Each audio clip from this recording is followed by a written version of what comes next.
I mean, think about this for a second. In what other industry on earth could a rural janitor wielding a broom entirely outperform a Harvard-educated executive wielding an MBA? Right, you just wouldn't see it. No.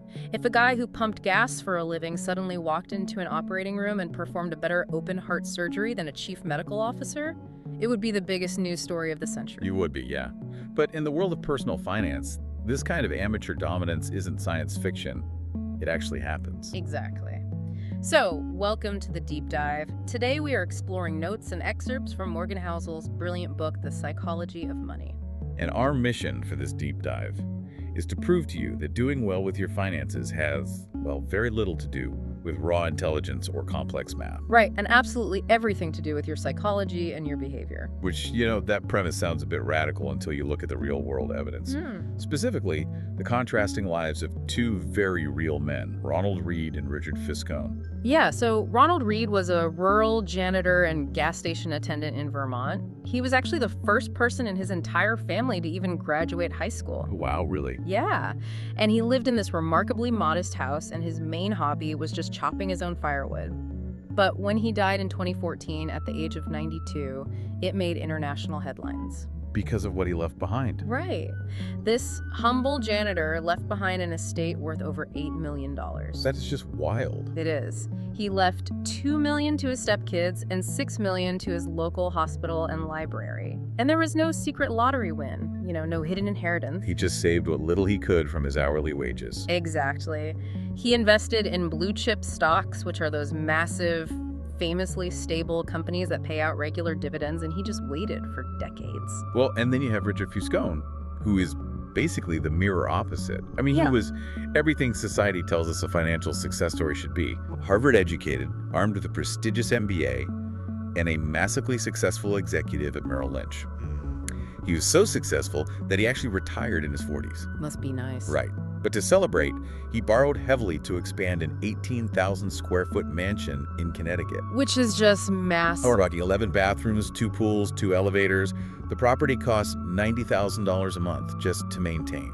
Okay, let's unpack this because we all know what happened in 2008. Yep. The global financial crisis hits, liquidity dries up, and Fiscone is utterly ruined. He declares bankruptcy.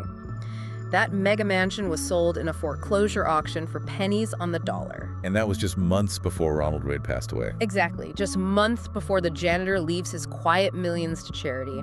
You have a highly educated financial professional losing everything, and a guy who swept floors for a living building a dynasty. And, well, society really struggles to process a story like that because we're mistakenly taught to treat finance like physics. How do you mean? Like, we are conditioned to think of it as a hard science. We assume that if you just memorize the right formulas, learn the strict economic rules, and master the math, you will inevitably succeed. Right, like an equation. Exactly. But in reality, finance behaves like psychology. It's driven by raw emotion, by personal history, and by incredibly nuanced, unpredictable human behavior. So the math isn't the whole picture. Not at all. Knowing what to do mathematically on a spreadsheet tells you absolutely nothing about the chemical reactions happening in your brain when you actually try to execute that plan during a market crash. So if the spreadsheet doesn't matter and everything is driven by psychology, it raises a massive question. Why do two people looking at the exact same economy behave so wildly differently with their money? It all comes down to the unique, hyper-specific lenses through which we view the world. The sources point out this mind-bending statistic: roughly 0.000000001% of your personal experience shapes about 80% of how you think the entire world works. Wait, so your worldview is basically a rounding error of reality? Precisely. Consider John F. Kennedy. I mean, he famously admitted he had zero firsthand knowledge of the Great Depression because his family was one of the wealthiest in the world. Oh, right. He only learned about the economic devastation by reading textbooks at Harvard. Now, compare Kennedy's worldview to someone who bore the actual emotional scars of losing their home, their farm, and their dignity in the 1930s. It's totally different. Yeah, no amount of Ivy League studying can genuinely recreate the visceral panic of an empty stomach. The brain fundamentally wires itself differently. And we see this playing out across modern generations, too. Like, let's say you were born in 1950. When you hit your teens and 20s, the exact years your brain is forming its permanent ideas about money, The stock market essentially went nowhere. Right, it was just flat. Yeah, for over a decade, investing looked like a fool's errand. Right. But if you were born in 1970, your teens and 20s coincided with an era where the S&P 500 increased almost tenfold. Which is huge. Those two generations are walking around today with completely different realities about how the stock market works. Neither is mathematically wrong, but both are emotionally biased. That makes a lot of sense. And we see the same phenomenon with inflation. If you were born in 1960, your formative adult years were defined by gas lines and watching your paycheck lose its purchasing power month after month. Oh, sure. But if you were born in 1990, inflation was practically a myth for the first 30 years of your life. I mean, I understand the concept of subjective lenses, but I want to push back on this idea that all financial behavior can be explained away by personal experience. Okay, go for it. Some behaviors just seem objectively, mathematically irrational, regardless of the lens you're wearing. Take lottery tickets. America's lowest income households spend over $400 a year on the lottery. And studies show these are, by and large, the exact same households that report they could not come up with $400 for an emergency. Blowing your only emergency safety net on a 1 in a million statistical impossibility, it doesn't make sense. Well, what's fascinating here is that if you strain just a little bit, you can uncover the psychological mechanism driving that choice. Really? How so? To someone living in systemic poverty who feels that traditional saving is completely out of reach and who believes that buying a home or sending a kid to college without crippling debt is physically impossible, buying a lottery ticket isn't a spreadsheet error. What is it then? To them, they are purchasing a tangible dream. For a few dollars, they are buying a temporary psychological escape, a fleeting moment of feeling like they have a chance at the security that wealthy people already take for granted. Wow. Yeah, it makes perfect emotional sense to them in that moment, even if the math is catastrophic. So they aren't buying probability, they're buying hope. Exactly. And because we are so trapped inside our own narrow emotional experiences, we develop a massive blind spot.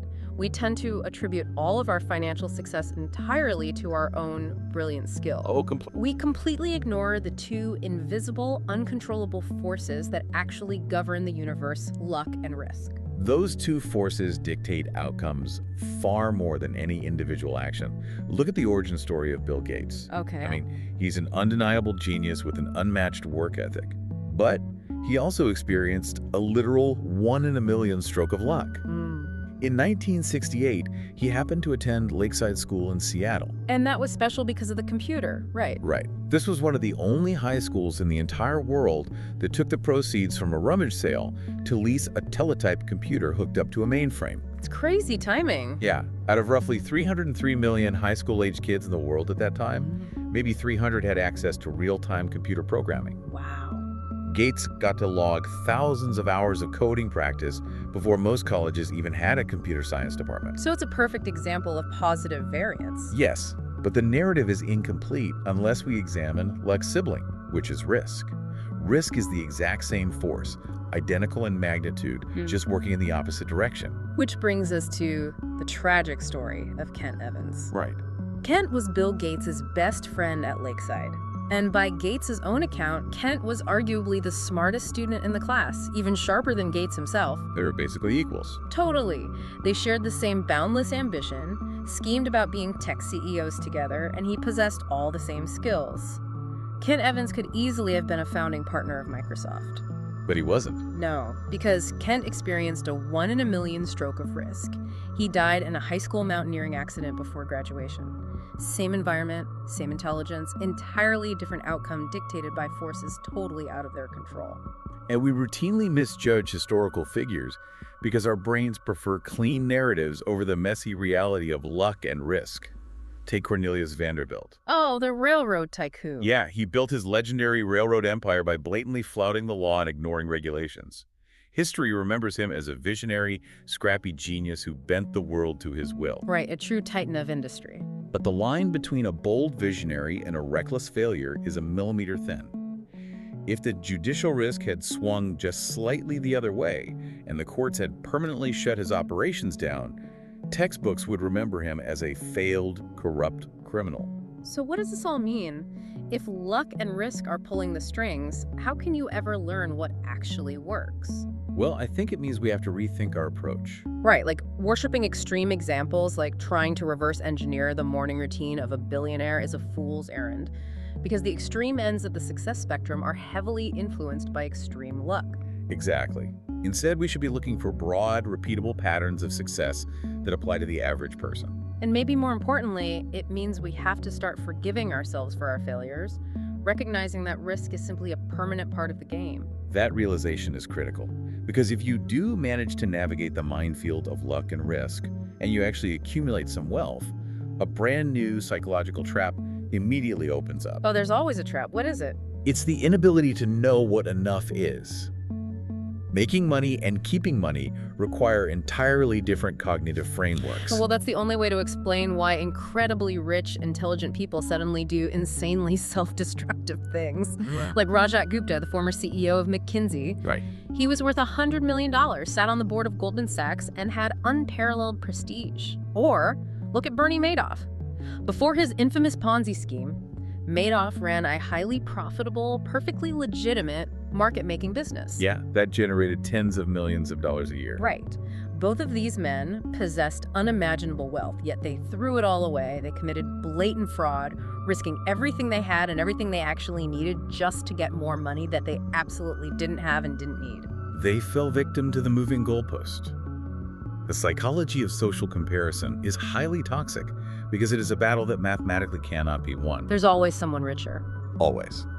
A hedge fund manager making $300 million compares himself to the elite tier making $700 million, who in turn compare themselves to Warren Buffett, who compares himself to Elon Musk. There is always a taller ladder. This dynamic between getting wealthy versus staying wealthy is perfectly captured by the 1929 stock market crash. You have Jesse Livermore, one of the most legendary traders of the 20th century. Boy, this is a crazy story. It is. During the week of the crash, he shorted the market, meaning he essentially placed a massive, highly leveraged bet that stock prices would completely collapse. He was right, and he made the equivalent of $3 billion in a single day. $3 billion. Yeah. Meanwhile, an optimistic real estate tycoon named Abraham Germansky lost everything in that same crash and was utterly ruined. But fast forward just 4 years to 1933. Right. Livermore's wild success had filled him with such extreme overconfidence that he kept making larger and more aggressive bets. The market eventually turned against him. He lost his entire $3 billion fortune and tragically took his own life. So sad. But it proves the point. Getting rich requires taking risks, swinging for the fences, and being endlessly optimistic. But staying rich? That requires paranoia. And if we connect this to the bigger picture, mastering money requires developing what the sources call a barbelled personality. A barbelled personality. Yeah, imagine a barbell where you only load weights on the extreme opposite ends with nothing in the middle.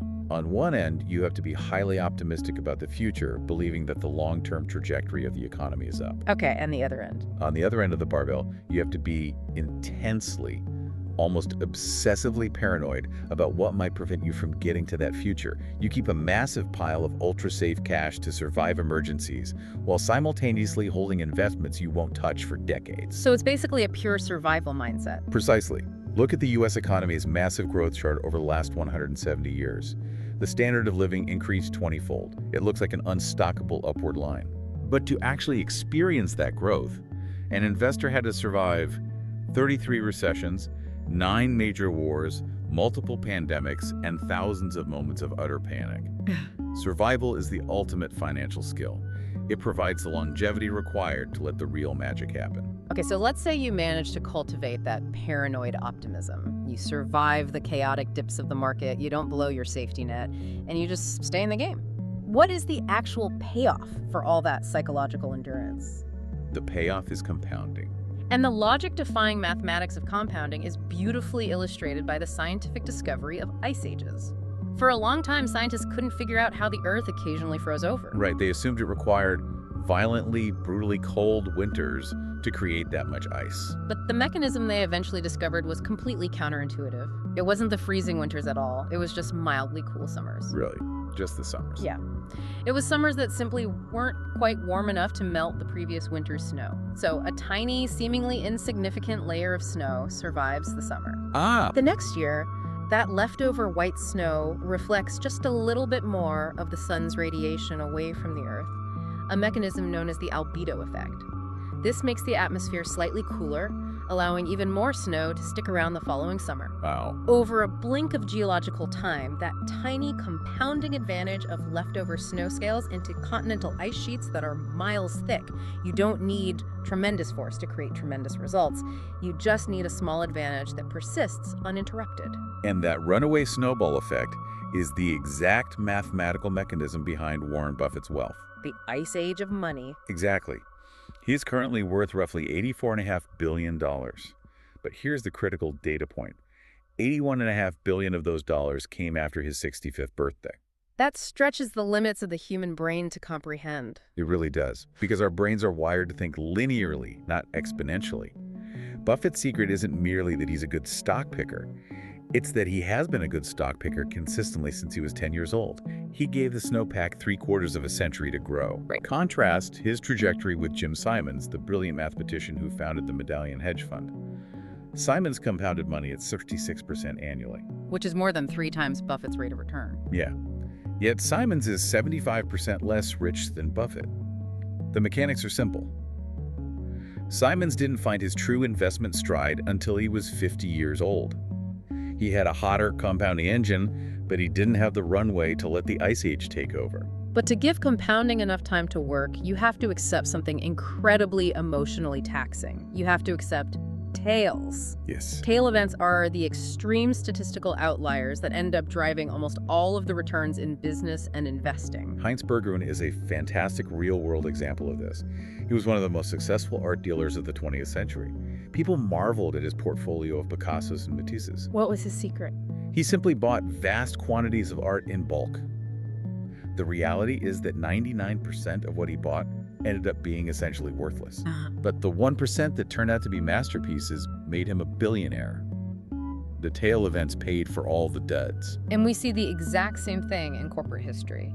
Disney produced 400 cartoons that lost an absolute fortune and nearly bankrupted the studio. 400. Yeah. Then, in 1938, Snow White and the Seven Dwarfs came along a tail event and generated so much revenue it essentially paid for the entire company's existence. And this mathematical reality applies to standard index funds, too. Sure. If you look at the Russell 3000, which is a broad index tracking 3,000 of the largest U.S. stocks, the historical data is shocking. How bad is it? Roughly 40% of the companies in that index ended up losing 70% of their value and never recovered. Almost half the basket was a total disaster. Yet the index overall still grew 73-fold. Wait, how does that work? The mechanism driving that is asymmetric returns. If you invest $100 in a bad company, the worst that can happen is you lose $100. Your loss is capped at 100%. But if you invest $100 in a company that becomes the next Amazon, it can grow 10,000%. Ah, right. The handful of massive tail event winners mathematically obliterate the hundreds of losers. Here's where it gets really interesting. If tails drive everything, you're saying we can actually be wrong half the time and still make an absolute fortune? Yes, exactly. But that is incredibly counterintuitive and stressful. When we look at massively successful people, we assume they must be making brilliant decisions 100% of the time. We don't see the hundreds of duds, the bad investments, the failed products behind the curtain. And Nope, they're invisible. accepting frequent, repeated failure as a completely normal, necessary part of success goes against all our instincts. Yeah. You don't need to be perfect. You just need to build a margin of safety, a fortress of cash, so you don't get wiped out before the tail events show up to do the heavy lifting. Which brings up the ultimate philosophical question of the sources. Let's say you master this. You conquer your own psychology, you stop moving the goalpost, you build a barbell portfolio, and you let your money quietly compound like an ice age. Right. What is the actual end goal? Why are we accumulating this capital in the first place? Right, because it often feels like we're just mindlessly trying to run up a high score on a bank app. At some point, this money has to convert into actual life satisfaction. Exactly. And to understand the conversion rate of money into happiness, the sources highlight the research of Angus Campbell, a prominent psychologist. Okay, what did he find? He conducted sweeping studies on what actually makes humans happy. He found that it wasn't a specific income level or geography or a level of education, The single most dependable predictor of human happiness was having a strong, continuous sense of control over one's own life. Wow. But the structure of modern life has systematically dismantled that control. I mean, think about the nature of labor in the 1950s. Work was highly physical. You went to the factory, you used heavy machinery, and when the whistle blew, you went home. You couldn't bring the drill press into your living room. Your time off was truly your own. Right, the physical boundary was there. Today, the vast majority of jobs are headwork. We are basically all operating like John D. Rockefeller, whose primary job was to sit in a quiet room and solve complex problems in his head. Which is exhausting. Because our primary tools are now our brains, our smartphones, and our laptops, the factory is inside our heads. We carry the assembly line in our pockets everywhere we go. We feel like we are working 247. So despite society being richer than ever, we feel an acute loss of control over our own time. And instead of using our wealth to buy back that time, we try to self-medicate by purchasing luxury goods to signal our status. Which perfectly sets up my favorite analogy from the sources The Man in the Car Paradox. Oh, this is a great one. The author spent time working as a hotel valet, parking Ferraris, Lamborghinis, and Rolls Royces. People spend fortunes on these cars to send a specific signal. They want the world to look at them and think, wow, that person is important, they're wealthy, I should admire them. That's the hope, yeah. But the grand, painful irony is that when the valet, or any pedestrian on the street, saw one of those exotic cars pull up, they never once admired the driver. They completely ignored the driver. They just docked at the beautiful machine and immediately imagined themselves in the driver's seat. This raises an important question. If buying luxury goods doesn't actually buy you the genuine respect and admiration you're craving, because everyone is too busy projecting their own desires onto your stuff, what is the point of the money? Right. The profound realization here is that money's greatest intrinsic value isn't a Ferrari or an 18,000 square foot mansion. The highest dividend money pays is the ability to wake up every single morning and say, I can do whatever I want today. It buys time. It buys freedom from a toxic boss. It buys the flexibility to take a lower-paying job that you actually find fulfilling, or the ability to navigate a sudden medical emergency without the compounding trauma of financial panic. Wealth is just independence. So let's bring all these threads together. Doing well with money isn't about memorizing spreadsheets or chasing the highest possible rate of return. It is deeply psychological. Yeah. It's about respecting the invisible, omnipresent forces of luck and risk, so you don't become dangerously arrogant in success or overly demoralized in failure. It's about learning to define what the word enough means for your specific life. Absolutely. It's prioritizing sheer survival and building a margin of safety so you can stick around long enough to let compounding do its quiet, exponential magic. And maybe most importantly, it's realizing that the Ferrari doesn't buy respect. It just buys an audience of people who are imagining themselves in the driver's seat. The challenge for you is to reassess your own financial goals with these lies in mind. Take a hard look at your portfolio, your savings rate, and your career trajectory. Are you trying to play a math game expecting clean, rational physics? Or are you ready to acknowledge that you're playing a deeply psychological game? Driven by your own hidden biases and the fundamental human need for control. As we wrap up this deep dive, I want to leave you with one lingering thought to mull over. If you are handed complete 100% control over your time tomorrow, no bosses, no alarm clocks, no obligations whatsoever, what is the very first thing you would choose to do with it? That's a great question. And if you really, truly think about it, does it actually require a multi-million-dollar fortune to go do that thing right now? Think back to Ronald Read quietly sweeping those floors in Vermont. He didn't have a Wall Street algorithm, and he certainly wasn't trying to live like a billionaire. He just had patience. He had patience, a long time horizon, and a profound understanding of his own psychology. Sometimes the most powerful financial tool you have isn't sitting in your bank account, it's right between your ears.